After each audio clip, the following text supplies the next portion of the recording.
I think students' perceptions of technologies, especially MT, have changed a lot. When I started teaching MT, see Rossi 2017 Introdumatica, there were fears of all kinds. Just a few years on, our students love MT and they use it all the time. NMT has of course contributed to this, by providing more fluent outputs in many language pairs. I've created a blog where my students have shared their stories with MT, https://metet.hypotheses.org/our-students-mount-stories. You'll see that there are very few occurrences of peur, French for fear. Things have changed a lot over the past few years, especially with the advent of NMT. Translation students now use MT all the time, and have started relying on it more and more. They feel more confident, but surprisingly perhaps, they still have fears, notably the big fear that MT will one day replace human translators. This is certainly linked with the improved fluency of NMT outputs, but more importantly, the hype around NMT and the so-called human parity. It also strikes me that students' use of NMT are not critical enough, and that a lot still needs to be done around MT literacy, especially when it comes to handling personal data, but also to develop sensitivity to errors and to the carbon footprint of such technologies, so as to be able to decide when they should be avoided as well as when they are really necessary and helpful. Todo ha cambiado. Profesores, estudiantes, profesionales, la propia tecnología que no para de cambiar. Pero sobre todo el entorno. Estamos cerca cuando antes estábamos lejos o ni tan siquiera podíamos estar. Y gracias a eso seguimos aprendiendo, enseñando y trabajando. Y a veces nos entra miedo porque pensamos que esas mismas tecnologías nos van a dejar de lado y de repente nos damos cuenta de que están aquí para ayudarnos. Hi, Richard Samson from the University of Vic, and I'm going to ask question 3. What has changed about translator training with technology over the last 20 years? So I would say that things haven't changed as much as one might think, but there have been some changes, of course. The main change has been the move to working online and in collaborative spaces online, to working on web platforms. And also, of course, the rise of neural machine translation, which has meant that we're doing a lot of post-editing because machine translation using NMT has become much more reliable as a first draft. And the things that haven't changed, I think, are the focus on Windows as the operating platform. So when we get away from the web, when we do some other stuff, Windows is the dominant platform. And of course, Trados is the dominant translator toolkit still. So a lot of things are changing, a lot of things are staying the same. The current acquisition and didactic currents of second languages, such as the teaching-learning processes in general, are suffering a defendant metamorphosis caused by the digital jump that has occurred from the last pandemic. Combined or hybrid learning has eroded the previous dichotomy between the face-to-face/tradition learning ecosystems, Kalantzis and Cope, 2016, collaborative intelligence or multimodal representation of knowledge. In this learning context, constructivist, learner-centered pedagogies remain essential to enable students to develop their digital awareness and competence, e-awareness, and their capacity for self-regulation. The methods involve applying the basis of metacognitive knowledge to connectivist principles, to know how, to know what, to know where through learning management strategies, selecting information, ordering and evaluating, Torres, 2015. It is a fact that, in an era marked by new technologies, the translation process has also experienced important changes regarding digitized tasks. With the appearance of new technologies and artificial intelligence, the result of the digital revolution, both university teaching and the profession of the translator and interpreter have been seen with the obligation to renew repertoire, being more aware of the numerous benefits they can contribute such digital tools in order to identify possible limitations when translating or interpreting. In this sense, from a didactic approach specialized in new technologies in translation, unlike the conventional method prior to the digital revolution, the correct use of these technologies must be encouraged, as well as warn of the possible risks that can hide after a use excessive of these tools. There are too many tools and not enough space in the curriculum. So to future-proof translator training, we need to ensure that we teach students how to evaluate tools so that they'll be able to apply that critical judgment to any tool that they encounter in the future. En cuanto a la enseñanza de la traducción con la ayuda de la tecnología, yo creo que ya no queda ninguna duda de que es necesario. Por un lado tenemos esa parte más teórica en la enseñanza de la traducción y luego ese componente práctico. Y en ese componente práctico la tecnología tiene una enorme presencia. Prácticamente cualquier egresado que salga de una universidad española o internacional sin el conocimiento mínimo de las memorias de traducción va a estar un poco perdido. Por eso en muchas ocasiones cuando se ve que ese conocimiento puede ser reducido por mor de los distintos programas universitarios y de las distintas universidades, pues lo que hacemos es apuntarnos a cursos de posgrado, expertos, másteres que nos faciliten esa formación. Además, muchos de esos másteres son prácticamente específicos de esa tecnología, que es absolutamente fundamental, con lo cual forma una parte fundamental de la enseñanza. Tenemos esa traducción tradicional, ¿no? Humana, por así decirlo, en la que no entra en parte de la tecnología, sino que entra el ingenio, la competencia lingüística en los idiomas, la competencia traductológica, la capacidad o la competencia de adquisición de la información y su tratamiento, la competencia de dominio, pero también está la competencia cultural también, claro, pero también está esa competencia técnica y tecnológica que nos va a ayudar mucho a una incorporación más fluida, digámoslo así, dentro del mercado. Por lo cual, esta presencia en los programas de las distintas facultades de la enseñanza de la traducción con la ayuda de la tecnología es evidente y necesaria. Puede ser incluso en algunos casos fuente de inspiración para la traducción humana si se utiliza la traducción automática, pero como siempre, lo que sí se debe enseñar es cómo usar esa tecnología, porque no siempre se puede usar por las bravas, ¿no? Si estamos traduciendo, qué sé yo, un manual de automoción, no podemos aplicarle sistemáticamente una memoria general de todo o basada principalmente en textos jurídicos, ¿no? Entonces no tiene sentido. Digamos que esa aplicación lógica del contexto, los volúmenes y los índices de repetición son los que nos ayudarán a hacer esa tecnología, pero conseguir la eficacia de esa formación en la tecnología. Yo siempre pongo ejemplos a mis alumnos de cuando en otros tiempos teníamos que localizar ayudas. Una ayuda de 500.000 palabras, pues podría tener a lo mejor cerca de 500 vínculos dentro de la ayuda que había que comprobar uno a uno y podías tirarte casi medio mes comprobándolo si lo hacía una sola persona. Al poco tiempo salió una tecnología que permitía hacer lo mismo automáticamente en 5 minutos, gracias a la programación orientada a objetos y a cosas similares, con lo cual esa tecnología debe estar presente en la formación de forma indefectible, sin duda alguna. Gracias. Q3. Up to a few years ago, we taught the use of tools that supported translators. Today, machine translation has become a tough competitor in many ways, with a constantly increasing level of quality. Academia today faces the challenge that we have to train translators who must be able to evaluate the performance of machines, that is, post-editing, and therefore they must be able to perform to a higher quality standard than machines. And in addition to that, they should also know how to choose, train, and deploy machine translation engines.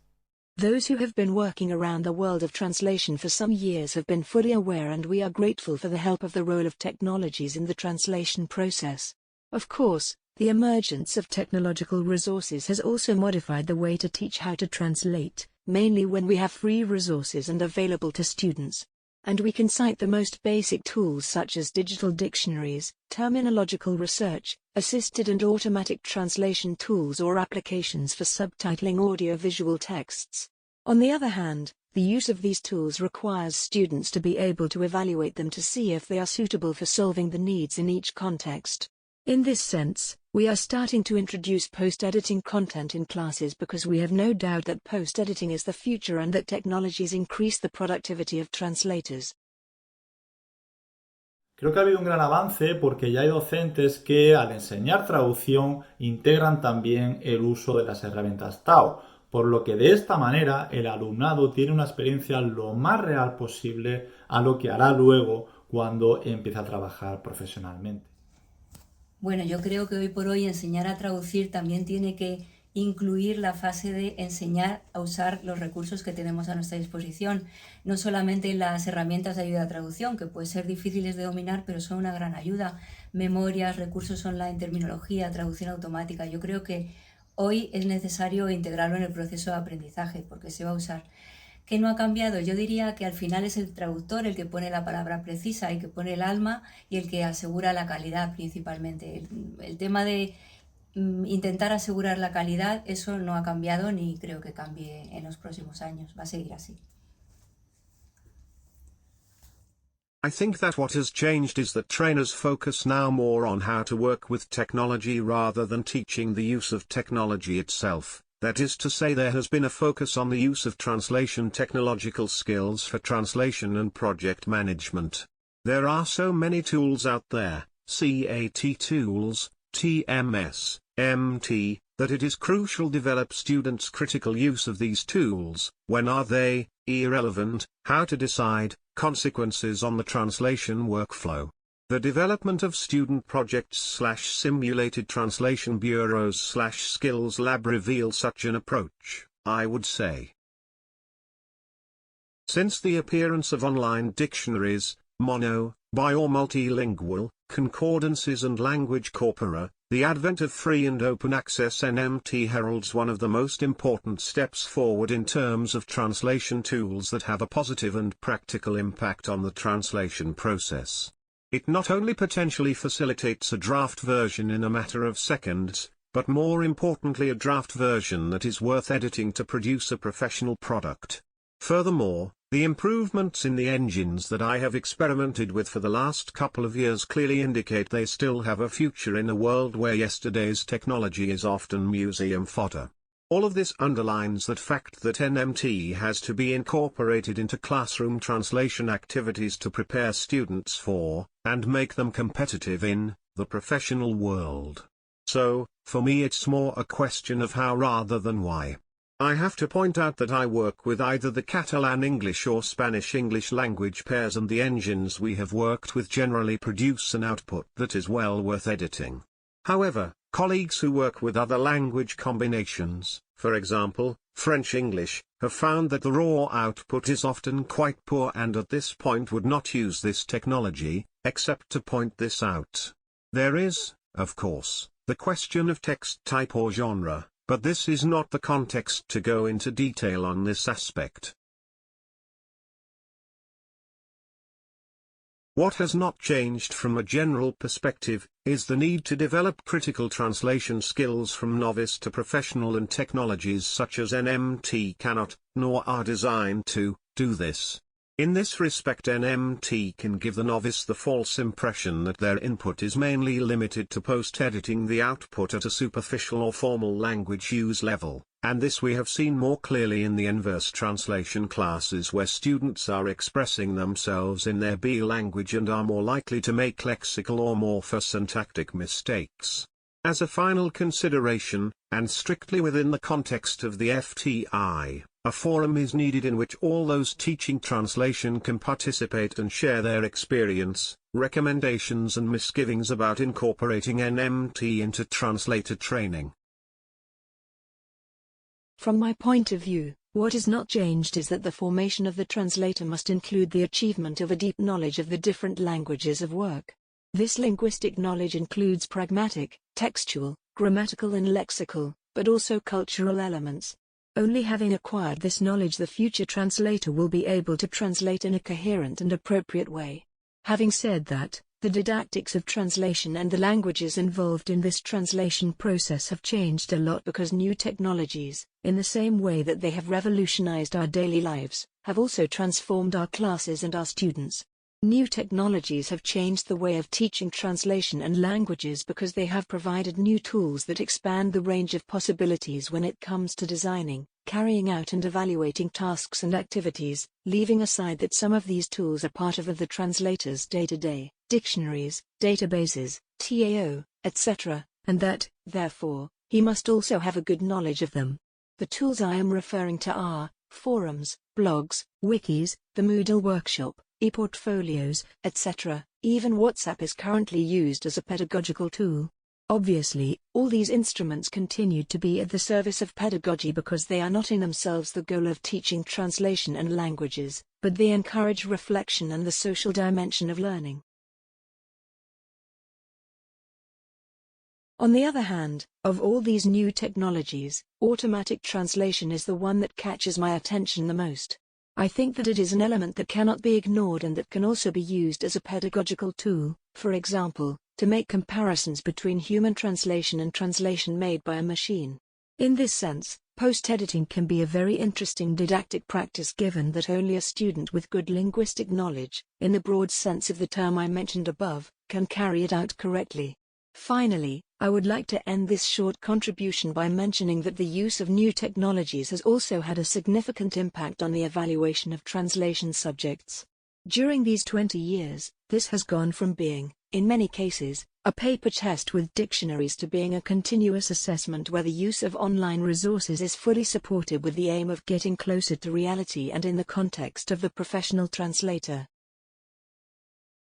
It saves time and cost, but in some fields, for example literary translation, where personal competition still plays an important role, nothing has changed. Today's translation students are Google natives. Although technology facilitates the translation process, machine translation can sometimes be disrupted in the acquisition of translation competence. Novice human translators will not be able to act independently unless they can outperform the MT. They can do so only with a steady focus on the basics, by learning to translate before post-edit.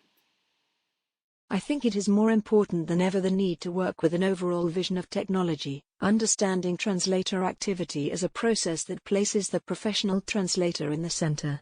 I think we must develop more than ever the ability to make decisions, the need to adjust to the expectations of the client and the linguistic sensitivity that allows distinguishing the right and incorrect and, above all, the appropriate and the inappropriate thing in a certain context. As a student of a literary translation postgraduate, online, 10 years ago, I think that the student current in these years, the distance between online and face-to-face learning through applications and tools that favor interaction between students themselves and between teachers and students has been saved. In addition, in the case of literary translation, where it was previously thought that assisted translation tools had no place, today an adapted use of these is already proposed, with less prejudices and greater breadth of sites. While the idea of incompatibility between TAO and literary translation is still valid, professional practice shows that this gap is getting smaller and that translators do not have so many objections to using a technology that, a priori, was not intended for that end but, finally, it is discovered useful. On the other hand, as I have told my colleagues who also exercise as professors of literary translation in universities, I think that students do not feel that dedicating themselves to editorial translation is something that is out of reach, although it also assumes that it will be very difficult, or impossible, to devote yourself exclusively to that professional branch. Consequently, these students are much more willing to diversify, and assume other types of tasks adjacent to editorial translation, such as the correction and editing of texts, than before, which arouses greater curiosity in the face of technological tools. Felicidades por 20 años de Tradumática. Me gustaría responder a la pregunta de qué ha cambiado, cómo enseñamos ahora que ha habido toda esta revolución en las tecnologías de la traducción. Y lo voy a ejemplificar con un PowerPoint que utilizo en clase con los alumnos, porque creo que una imagen vale más que 1000 palabras, aunque aquí haya unas cuantas palabras. Empiezo explicando a los alumnos la gran revolución que ha sufrido el mercado de traducción, la cantidad de herramientas que han aparecido en todos estos años y cómo esto modifica la situación, y a partir de ahí les enseño esta diapositiva. Ante la situación actual existen varias actitudes. Primera posible: me quejo, me desespero, me paralizo, tengo miedo, y esta obviamente no la aconsejo. Segunda, me enfado, me frustro o me niego a aceptar lo que está pasando o a cambiar yo. Tercera, reflexiono, pienso qué posibilidades tenemos. Y por último, y esto es lo que intento hacer en clase siempre, nos ponemos manos a la obra, dedicamos esfuerzo a formarnos y a orientarnos en el mercado laboral actual para aportar el valor añadido diferencial que podemos dar como humanos mediante pensamiento crítico, análisis y creatividad, comunicación hábil con el cliente, empatía, naturalidad, formato y elementos relacionados con género textual, etc.